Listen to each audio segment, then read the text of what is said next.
কুতুবপুরকে আপনারা যদি city corporation নেন তাহলে মেয়র হতে পারবেন না। কেউ মনে করছেন কুতুবপুরকে যদি আপনারা সিটি কর্পোরেশন নেন তাহলে এমপি হতে পারবেন না। এই চিন্তা আর করেন না, এটা শেষ। 5ই আগস্টের পর থেকে এই কুতুবপুরের মানুষ রক্ত দিয়েছে, প্রয়োজনে আরেকবার রক্ত দেবে। কুতুবপুর বাংলাদেশের সবচেয়ে বড় ইউনিয়ন, যে ইউনিয়ন সবচাইতে অবহেলিত ইউনিয়ন। এই ইউনিয়নের মধ্যে শিক্ষিত লোকের অভাব নাই, ওলামায়ে কেরামের অভাব নাই, টকবগে রক্ত যুবকের অভাব নাই। এই ইউনিয়নের মধ্যে পরামর্শ দেওয়ার মতো আবাল বৃদ্ধ বনিতা আপনার মুরব্বীদের অভাব নেই। আমরা এতদিন পর্যন্ত অপেক্ষা করেছিলাম যে নারায়ণগঞ্জের শেষ এবং ঢাকার প্রথম অংশে কুতুবপুর অবস্থিত, হয়তো বা এই কুতুবপুরে পরবর্তী সময়ে একটা ব্যবস্থা করবে বা এটা একটা হাল হবে। কিন্তু আমরা দেখলাম আপনারা যেখানে নদীর পাশে সেই চর কাশীপুরকে আপনারা সিটি কর্পোরেশন নেন, এই মিল ফ্যাক্টরি ইন্ডাস্ট্রির যেখানে মানুষ বসবাস করা অযোগ্য ফতুল্লাকে আপনারা সিটি কর্পোরেশন নেন। আপনারা সেই জালকুড়ির মানুষ শাক উৎপাদন করে দেলপাড়া পাগলা বাজারে এসে বিক্রি করতো, তাকে আপনারা সিটি কর্পোরেশনে নেন। কিন্তু আপনারা কুতুবপুরকে নিয়ে তালবাহানা শুরু করেছেন। আমরা খুঁজে খুঁজে বের করব কারা আবার ভোট ব্যাংক তৈরি করার চেষ্টা করছেন। অতএব একেবারে সাবধান করে দিচ্ছি, আমরা যারা এখানে বসবাস করি আমরা কিন্তু বেশি দিন আর অপেক্ষা করতে পারবো না, কারণ আমাদের ধৈর্যের বাঁধ একেবারে ভেঙে গিয়েছে।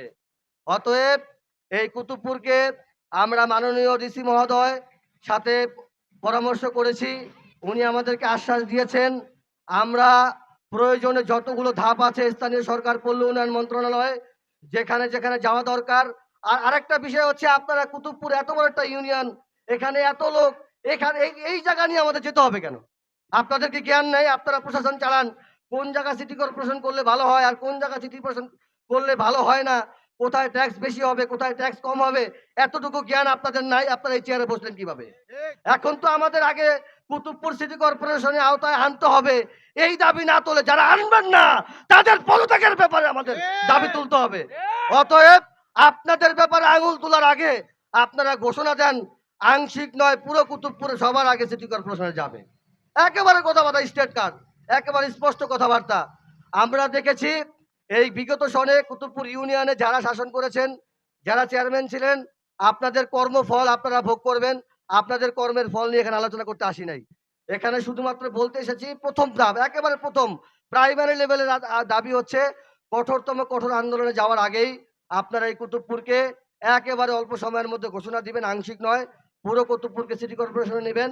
আমরা তাহলে আমাদের আন্দোলনের দাবালন জ্বালাবো না, আমরা আপনাদেরকে সহযোগিতা করব। আমরা রাজনৈতিক দল হিসেবে আপনাদেরকে পরামর্শ দিব আপনারা কিভাবে কি করলে যেভাবে যেই যা কিছু করতে। আমরা দেখেছি বিগত সনে, যেটা না বললেই নয়, মেয়র আইভি এই বন্দরকে যখন সিটি কর্পোরেশন নেওয়া হলো, বন্দর রেল লাইনের আগ পর্যন্ত, তখন আমরা দেখেছি অনেক বাড়িঘর ভাঙতে হয়েছে, অনেক মিল ইন্ডাস্ট্রি, অনেক স্কুল কলেজ ভাঙতে হয়েছে, সেখানে তাকে অনেক বেগ পাইতে হয়েছে। পুরো কুতুবপুরকে যদি সিটি কর্পোরেশন নেওয়া হয়, জানে সিটি কর্পোরেশনে কিছু বিল্ডিং কোড থাকে, কিছু প্ল্যান থাকে, কিছু মিল ইন্ডাস্ট্রির কোড থাকে, সেই কোডগুলো মানতে হবে সিটি কর্পোরেশন নিতে হলে। এই ধরনের কোনো প্রবলেমে যদি পড়তে হয় সেক্ষেত্রে আমরা ইনশাল্লাহ আছি, আমরা এটার জন্য কাজ করবো ইনশাল্লাহ, ভয়ের কিছু নেই। অতএব কোনো প্রকার তালবাহানা না করে আমরা চাই অনতিবিলম্বে আপনারা সিটি কর্পোরেশনে নেন, সব ইউনিয়নকে নেন। কাকে নিবেন কাকে নিবেন না, ওকে নেন আমাকে নিয়েন না, আমাকে নেন ওকে নিয়েন না, এই দাবি আমরা করবো না, সবাইকে নেন। সিটি কর্পোরেশন হোক, নারায়ণগঞ্জের উন্নয়ন হোক, এটা আমরা চাই, কিন্তু আংশিক নয় পুরো সিটি কর্পোরেশনকে এই সিটি কর্পোরেশন নিতে হবে। এই দাবি ব্যক্ত করে আজকের মতো আমার সংক্ষিপ্ত বক্তব্য শেষ করলাম। আসসালামু